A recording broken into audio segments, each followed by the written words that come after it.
colleagues from WA Police, and importantly, we have many nations represented here, and leadership is within this room.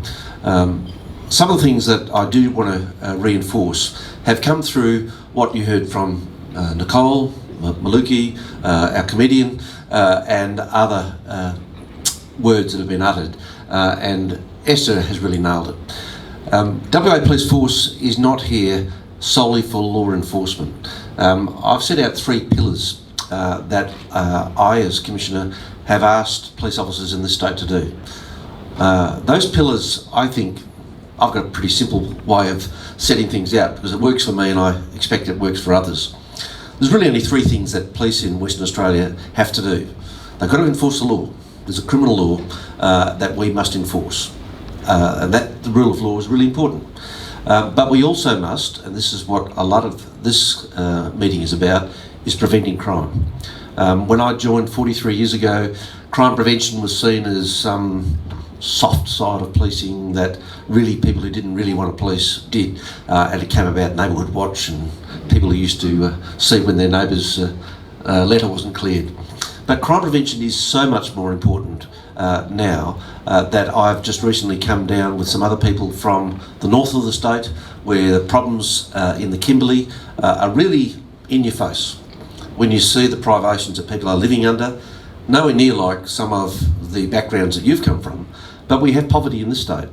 And we have people that are judged by the colour of their skin. We have people that are judged by behaviours of other family members. And one of the things that comes through, a 4-letter word that Esther used, is hope. And what we want to do in this state is not only just enforce the law, and not only prevent crime, and not only coordinate and manage emergencies, but importantly, that central tenet to what our Community Engagement Division is working on. Hi, can you please tell me your name? Oh, my name's Steve Banks. How are you? I'm very well, thank you. And how are you? Oh, I'm awesome. Awesome. All right, my name is Jessica Bailey and I'm here with the Root TV, as Yes. you can see. So I'm here to ask you a few bit of questions concerning this event. Yeah. So can you tell me more about this event? Look, it's really about recognising those that are really doing some fantastic work in the community and from diverse backgrounds. So, I mean, the African community play a very important part in the community, and we want to make sure that police have an investment and show time and to try to reach their goals and what they want to achieve. So we are a part of the community, WA Police, and so it's really important for us to engage those from all different backgrounds. And look, we've been able to achieve some fantastic results and break down a lot of really in the past concerning barriers. And WA Police are probably one of the leading states in Australia for our community engagement efforts. And you can see here today, I mean, if, you know, when you look at it, we've got a big turnout, and that's because we have people on board with us and we have a mutual respect and a mutual understanding, and we know where we're heading. And you know what? We're going to do it. Right. Thank you very much for that. Another question I've got is, I mean, how long have you guys been doing this? Well, myself, I've been in the arena of community engagement or, you know, working with diverse communities since 2009. So, quite a number of years. I know I don't look that old, but yeah, look, it's and my background's been major crime and I, you know, I've worked in a variety of different roles, frontline policing, but the more that I travel through my policing time, the more that I realise how valuable it is to make sure that we build those networks to have the community on board. Because we are, as I said to you before, we're a part of the community. If we don't establish those networks, we're on our own. So it's critical. And I think, you know, it's not rocket science. It really is not. It's really about building that friendship, respect, and also trust. You don't have that, we're going to find not only policing, but any form of relationship in the future difficult. Right. So obviously, before this started, the police force and the relationship between you guys and the African community must have been very challenging. So can you tell me more about that? What you know before you actually started this whole event? What did I know? Yeah, in terms of the relationship between the African community and the police force. Well, do you know, you said challenging. I actually haven't found it that challenging. I think having the right people with that initial engagement, especially from a uniform point of view, is critical. Going there with no expectations, just mutual respect, and then gaining that trust, I think we've been able to achieve that. But I think because generally there was, what are the police doing here? Why are you here? Is there something wrong? You know, I think us going there and saying, hey, we're here to support, and then once they understand the fact that there's no hidden agenda here, we've been able to try to build that that relationship. And I don't know. I've just found it really easy, actually. I haven't found it difficult, and it's infectious. You know, basically, people do want to be a part of what we're trying to achieve. And we want to be a part of what they want to achieve as well. And, you know, obviously you saw the awards going out today to African members of the community that have assisted us in relation to the Levers program, you know, other awards that they've achieved, and that WA Police have played a major part around, is a credit to the young youth and the African community that really want to make a difference. It's not just about us, it's about them as well. And you know what? What I see is movers and groovers, people that really want to aspire to success. And, you know, let's face it, some of these people come from some pretty heartbreaking backgrounds, and we heard one today. And I don't draw a tear easily, I can tell you, but it did move me. It did, and but it also didn't surprise me because I've been working with diverse communities, as I said, for a long time. So those kind of stories don't surprise me, but I couldn't help but look around the room and could see how the audience was captured on that. And I think it's important to tell those stories because it gives police officers a good understanding. All right, thank you very much, Steve, for talking to me. Thank you, and make sure you eat and have coffee. We'll do that. Okay. Oh, where are you going? Hi, my name is Jessica Bailey. I'm from Root TV. Nice to meet you, ma'am. Thank you. Awesome. What is your name? Shingi Dumba. Where are you from? I'm Zimbabwean. Right. Hi, Shingi. Can you please tell us more about what you know on this event today? So what I know about this event today is I think it's an initiative that's coming from the WA Police to engage with the cult community of WA, vastly, and to see if they can bridge gaps, remove stigma, and produce some sense of belonging to the community and inclusiveness. Right. Obviously, today is not your first time here, is it? It is my first time. It is? It is my first time. So tell me, being your first time, what did you get out of this event today? So what I saw was really beneficial at this event today was got the opportunity to network and meet with other members of the community that are coming from multicultural communities, an opportunity to actually relate and meet some WA Police members and to see if we can maybe connect and make some networks in order to do strategies that can assist the cult community or the multicultural community really vastly at large. Okay. So before coming to this event, what were you expecting to get compared to what you're actually getting?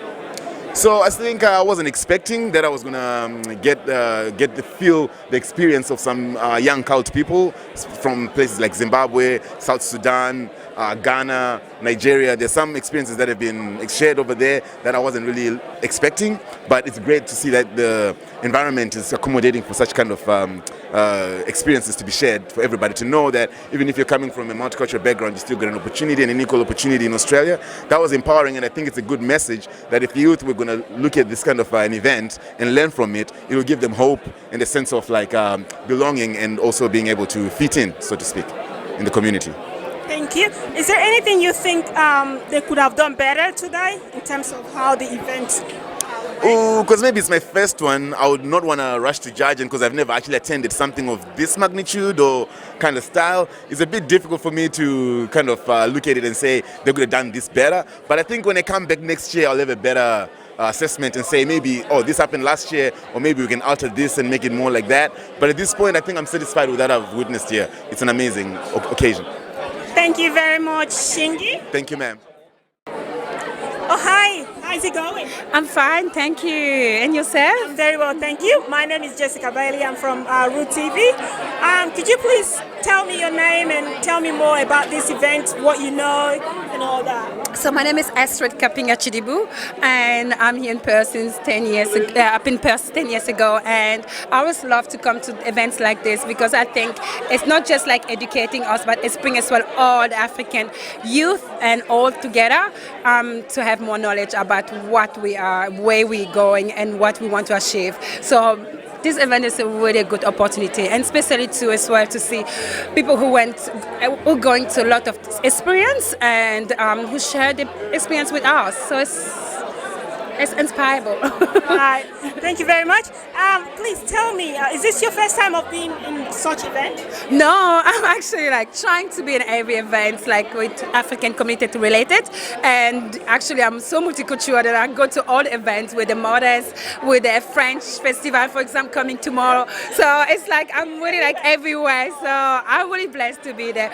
But this one is really special. It's meant a lot to me because I'm myself an African, so I have to be here. Tell me, what do you know about the relationship between the police, WI, and African community? I think the police, what I know so far, like I myself, I have friends as police officers, so, and I know that sometimes like you can call them for anything you want. You can call them, ask for advice, and there's no such a thing as a silly question. So, or they are so open, and the good thing is they listen to understand, not just to answer. And this is one thing that I really experienced. This is Root TV, so we just want to get a little bit of information from you. I know you've given a lot up there. Earlier, really, yes. very inspiring. Can you tell us more about this event? You know, so this is actually going to be on camera, so people out there who couldn't attend this event can actually get a little feel of what it was like today. Yeah, so today was actually really amazing. Obviously, you get a lot of for us, our leaders in terms of the policing community, but it's also really good for us to engage with the communities, and in particular the African communities. So myself, I come from Zimbabwe, so that was a huge experience for me to be able to actually be invited, and then another experience again to actually get to be able to speak in front of everyone today. So it's all about, I guess, it's that community being involved with everyone, and it doesn't necessarily always have to be on a bad policing term. We can actually just get together and have fun. Yeah. Great. Tell me, what challenges do you think the police has been facing or has faced so far in terms of their relationship with African community?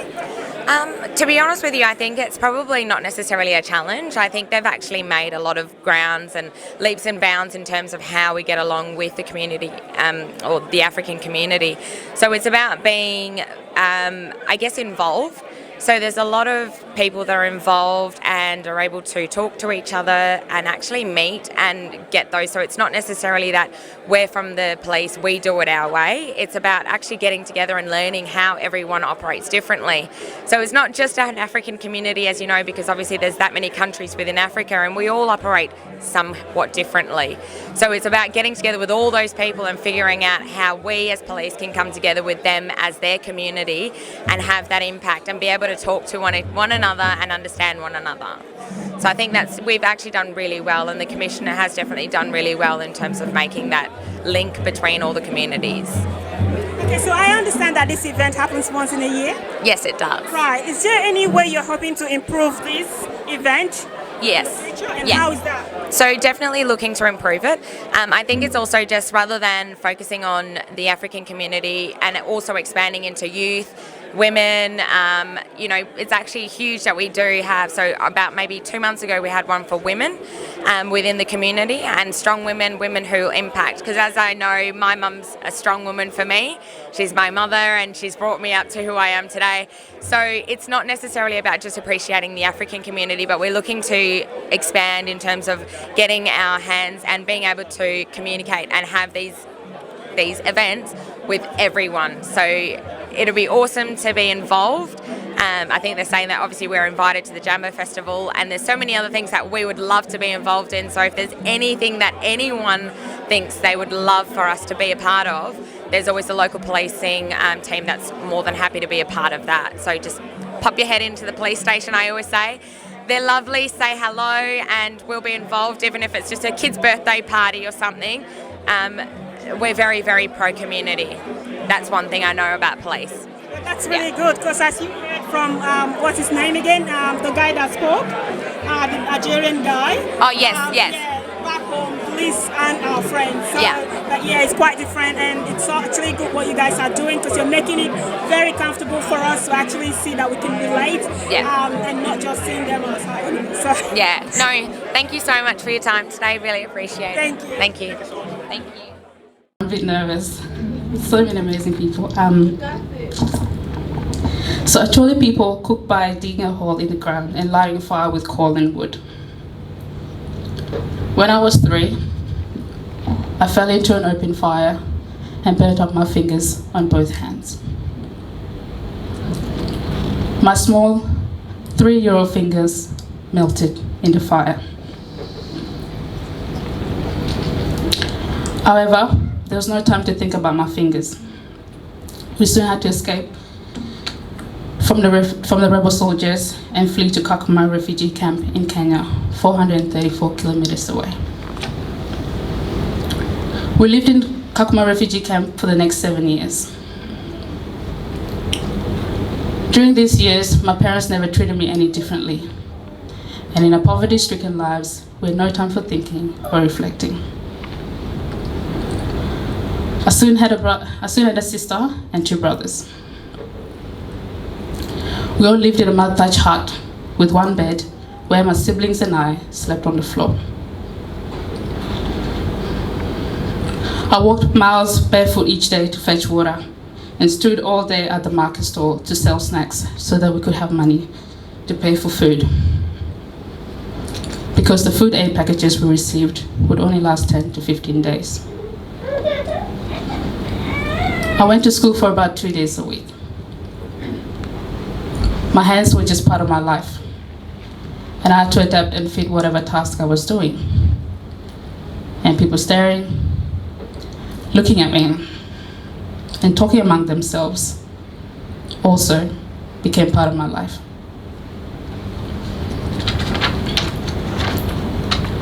We came to Australia in 2003. I was 10 years old at the time. And not until my first day at primary school did I notice how different I was. Not only was I African, I did not speak English, but I had these hands that I could not hide. I remember kids would stare at me, point, and laugh among themselves. And the next day, I would experience it all over again, and again, and again, and again. There are 2 extremes with the kids. One was their intention of teasing, but far more frequently, what they did was avoid me. I was angry and resented my parents. I thought that Australia was the country of opportunity, but all I experienced was pain and humiliation. All I wanted to do was to go back to the life I knew, which was a mud thatched hut where my siblings and I slept on the floor.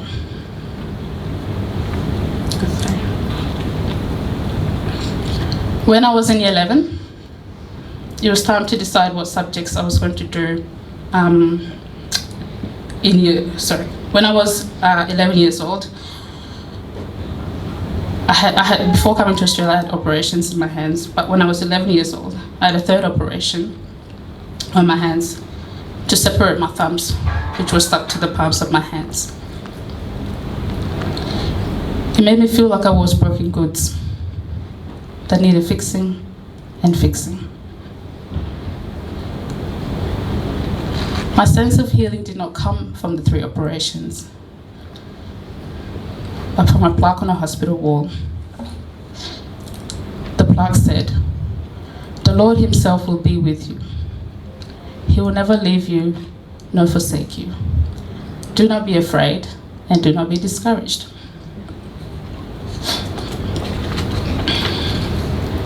Those words stuck with me. And so in year 10, at a parent and teacher evening night at high school, it was time to decide what subjects I was going to undertake in year 11, which will ultimately determine my tertiary education options. I wanted to go to university and study for a degree in social work.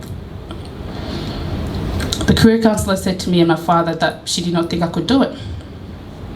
And I was not capable of completing the what is called now TE, I don't know what it's called now, but way subjects that would lead to university, and that I should consider a TAFE option. My father, a former school principal in Kakuma refugee camp, said if Esther thinks she can do it, then she should try. So the school made my father sign a letter stating that if I failed any of these subjects, then he as a parent would be responsible and not the school. Through year 11 and 12, that letter became my motivation. So, I finished year 11 and year 12, and I got into Curtin University. And guess what I'm studying? Social work. And I graduated in 2016.